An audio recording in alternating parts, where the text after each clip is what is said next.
ప్రస్తుతం చిదంబర దేవాలయంలో నటరాజస్వామి వారి దర్శనం అయిపోయింది. నటరాజస్వామి వారి దర్శనం జరుగుతున్నప్పుడు అందరూ గంటలు కొడుతూ ఉంటారు. ఇప్పుడు గంటలు లేవు, అది కేవలం ఒక బెల్లుని శబ్దం చేస్తూ ఉంటారు.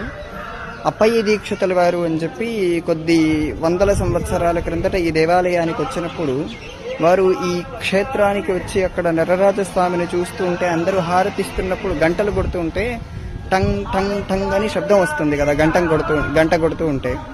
అప్పుడు ఆ శబ్దాన్ని విని మైమరిచిపోయి నటరాజస్వామి వారిని చూస్తూ టకారంతో ఒక పద్యం చెప్తారు, ఒక శ్లోకం. అది ఎలా ఉంటుందంటే, సంపత్తేరవటం కుటేకృతవటం విశ్వావనేలం పటం ధిక్కల్యాణవటం సరిధ్వరసటం శాంతిశ్రవంతీ తటం ధీరాత్మ ప్రకటం ధనంజయ భటం గౌరప్రభాకంకటం చిన్మాధుర్యఘటం చిదంబరనటం పశ్యామ్యపర్ణావిటం.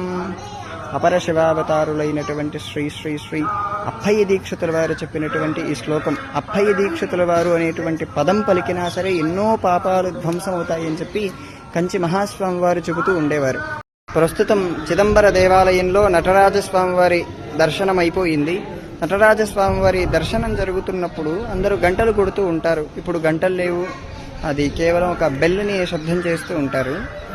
అప్పయ్య దీక్షితుల వారు అని చెప్పి కొద్ది వందల సంవత్సరాల క్రిందట ఈ దేవాలయానికి వచ్చినప్పుడు వారు ఈ క్షేత్రానికి వచ్చి అక్కడ నటరాజస్వామిని చూస్తూ ఉంటే అందరూ హారతిస్తున్నప్పుడు గంటలు కొడుతూ ఉంటే టంగ్ టంగ్ టంగ్ అని శబ్దం వస్తుంది కదా, గంట కొడుతూ ఉంటే.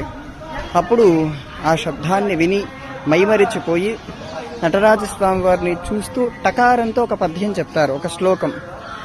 అది ఎలా ఉంటుందంటే, సంపత్తేరవటం కుటేకృతవటం విశ్వావనేలం పటం ధిక్కల్యాణవటం సరిధ్వరసటం శాంతిశ్రవంతీ తటం ధీరాత్మ ప్రకటం ధనంజయ భటం గౌరప్రభాకంకటం చిన్మాధుర్యఘటం చిదంబరనటం పశ్యామ్యపర్ణావిటం.